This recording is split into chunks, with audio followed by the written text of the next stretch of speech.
அஸ்ஸலாமு அலைக்கும் வரஹ்மத்துல்லாஹி வபரகாத்துஹு. இன்றைக்கி வீடியோவில் நம்ம என்ன பார்க்க போகிறோம்னு கேட்டிங்கன்னா, அல்லாஹ்வோட தூதர் நபிகள் நாயகம் ஸல்லல்லாஹு அலைஹி வஸல்லம் அவர்கள் நமக்கு ஒரு கலிமாவை கற்றுக் கொடுத்துருக்காங்க. இந்த கலிமாவை நம்ம காலையிலையோ மாலையிலையோ 100 முறை ஓதுனோம்னா நமக்கு 4 விதமான நன்மைகள் கிடைக்குதுன்னு அல்லாஹ்வோட தூதர் நபிகள் நாயகம் ஸல்லல்லாஹு அலைஹி வஸல்லம் அவர்கள் கூறினார்கள். அது என்ன கலிமாங்கிறது இன்ஷா அல்லாஹ் இந்த வீடியோவில் நம்ம தெரிஞ்சுக்கலாம். இந்த கலிமாவை நம்ம 100 முறை ஓதுனோம்னா நம்ம வாழ்க்கையில் ஏற்படுற வறுமைகள், கஷ்டங்கள் நம்ம அல்லாஹ் சுப்ஹானஹு வ தஆலா நீக்கி நமக்கு பரக்கத்தை தரக்கூடியவனாக இருக்கிறான்.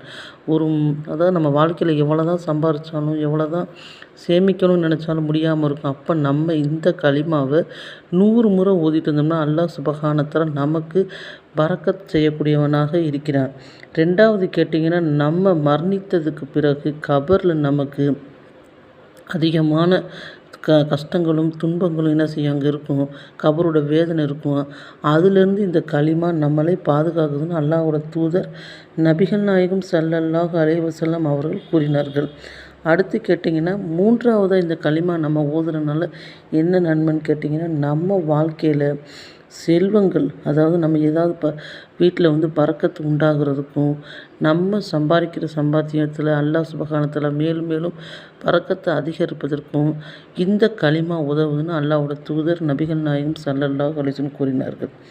அடுத்து நான்காவதாக கேட்டிங்கன்னா, இந்த கலிமாவை நம்ம ஓதுறதுனால சொர்க்கத்துக்கு செல்றதுக்கும் இந்த கலிமா மிகவும் உறுதுணையாக இருக்கும்னு அல்லாஹ்வோட தூதர் சொன்னாங்க.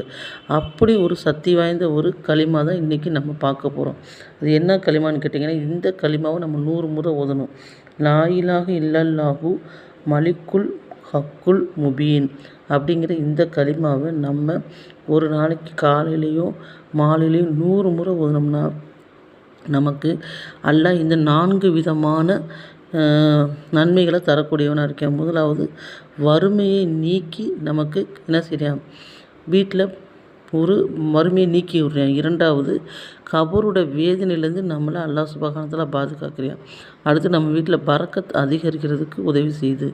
அடுத்து, நம்ம சொர்க்கம் செல்வதற்கும் இந்த கலிமா அவ்வளோ ஒரு நன்மையான ஒரு கலிமாவாக இருக்குது. அப்போ இந்த கலிமாவை நம்ம காலையிலையும் மாலையிலையும் 100 தடவை ஓதுறதுக்கு முயற்சி செய்யக்கூடியவங்களாக இருக்கணும். அல்லாஹ் சுப்ஹானஹு வ தஆலா இந்த கலிமாவை 100 முறை ஓதக்கூடிய பாக்கியத்தை நம் அனைவருக்கும் தந்தருள்வானாக என்று துஆ செய்து கொள்கின்றேன். ஆமீன்.